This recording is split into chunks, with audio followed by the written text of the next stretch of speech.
My friend Jake is an EDM artist. And for the unacquainted, that's electronic dance music. And I don't listen to much EDM personally, but it is a huge subculture with fans all over the world, numbering in the millions.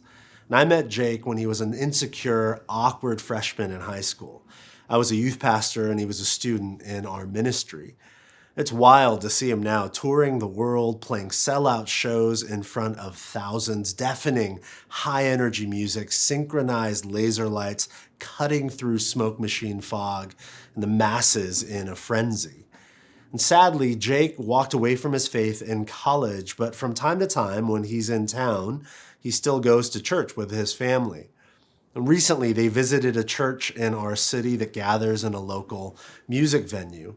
It's a good church led by great men and women who love Jesus. But after the service, Jake texted me with some questions. Specifically, he was curious as to why the experience, at least in his estimation, seemed to try so hard to look, sound, and feel so much like the shows he plays on a regular basis. He texted me, "I didn't feel cool enough to be there. I don't think church should be like that." Honestly, I was shocked. Jake is exactly the sort of person so many of us as church leaders and pastors are desperate to reach.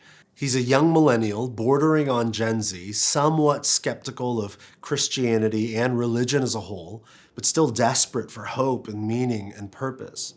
And so, in our desire to reach people like Jake, many churches have gone down the path of relevance, believing that if our churches could look, sound, and feel a little bit more like everything else out there in culture that seems so captivating, that we'd then be more effective in our mission to reach emerging generations and all generations. And the intentions are great, but the results have not been. What I've discovered in recent years, not just with Jake, but from conversations with so many people of all ages, is that when people set foot in a church, they're not necessarily looking to have an experience that looks, sounds, and feels like everything else. They're not looking for relevance. Most people aren't worried about a church being cool or hip or digitally savvy enough.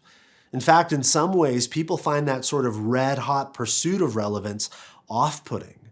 What Jake and others, particularly those who are far from God, are seeking is transcendence, something other, something different, what Christians would call something holy.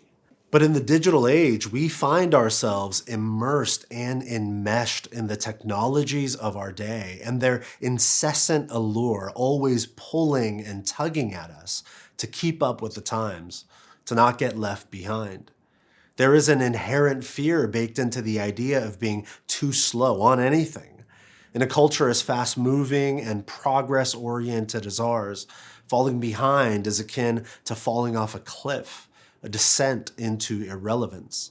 And as such, there are some who worry that if the church doesn't lean into and leverage new technologies assertively and aggressively, with immediacy and urgency, that the church will be rendered ineffective in her mission, mired in irrelevance. And conversely, the assumption is that if the church can embrace new technologies quickly, our effectiveness will increase. But we have evidence to the contrary. The church has already embraced many of the new technologies of the digital age en masse. According to Lifeway research, by April of 2020, 97% of churches in America had online services up and running. And according to Barna research, by the summer of 2020, just a few months into the pandemic, half of all millennials who regularly attended church in person before COVID had stopped attending online completely. As the church has rushed headlong into the new technologies at our disposal, the results have been mixed at best and disastrous at worst. Overall, church engagement has declined. Congregations fracturing over online content has increased, and the public witness of the church has suffered. Now, you might be saying, well, okay, but aren't you being a bit alarmist here? Isn't digital just the medium, not the message? The 20th century philosopher and social commentator Marshall McLuhan once famously said, "The medium is the message." In other words, how we communicate something in many ways becomes the thing we communicate. The digital age and its technologies have added plenty of convenience and comfort to our lives. And I want to be clear, I'm not a Luddite. I'm not anti-technology, far from it. What we're going to explore in these sessions is not about the evils of technology. It's really not about technology at all. It's about humans. It's about you and me and our use or misuse or even abuse of technology, and in particular, the potential formational impact that carelessly or thoughtlessly leveraging technology within the church might have on the congregations and communities we're called to love and serve. Here's a part of what I mean. The digital age is built on three key values: speed, choice, and individualism. In the digital age, we have access to what we want as quickly as our fingers can type and scroll. This is speed. And we are inundated with an endless array of choices, options that seem to continue on in an infinite loop.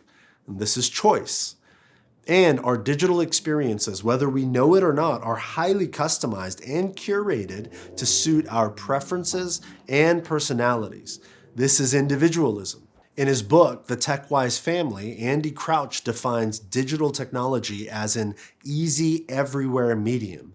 That's not hard to understand. It's easy to access and it's ubiquitous. It's everywhere.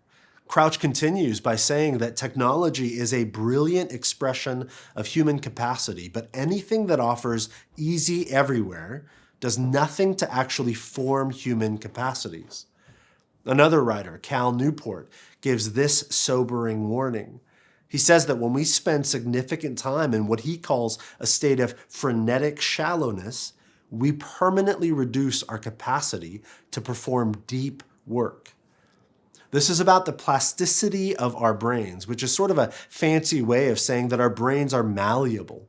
The more time we spend frantically moving about the increasing speed, endless choices, and hyper-individualism of the easy everywhere reality of our always buzzing, always on digital technologies, our brains will rewire to crave more and more of the same, which in turn forms us into deeply impatient, shallow, and isolated people. This isn't the sort of life we want. And it's not the sort of life we want for the congregations we love and serve.